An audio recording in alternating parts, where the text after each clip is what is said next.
Guys, China में अजीब से इकोनॉमिक इवेंट देखने को मिल रहा है।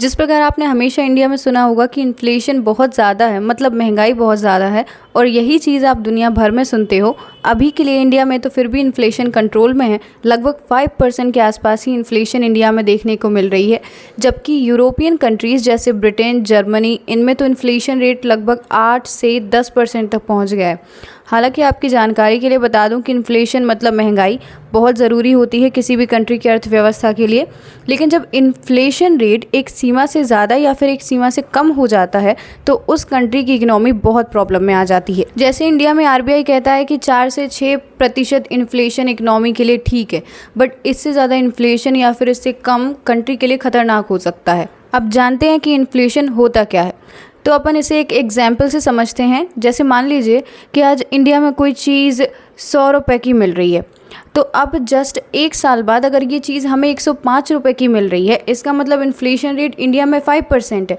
वैसे चाइना में अभी क्या इवेंट हुआ है, तो चाइना में अभी डिफ्लेशन ऑब्जर्व किया गया है। मतलब अगर पिछले साल कोई चीज़ चाइना में 100 रुपये की मिल रही थी, तो वो चीज़ आज चाइना में 100 रुपये से कम में मिल रही है।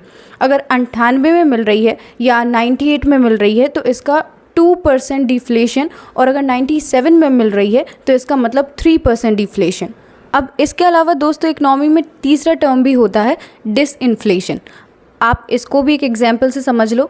जैसे आपने इंडिया के एग्जाम्पल में देखा कि आज 5% इन्फ्लेशन है, तो अगर यही इन्फ्लेशन अगले साल 4.5% और उसके अगले साल 4% या 3% ही रह जाती है तो उसे कहा जाता है डिसइन्फ्लेशन। आई होप आपको इस टॉपिक के रिगार्डिंग काफ़ी क्लैरिटी मिली होगी।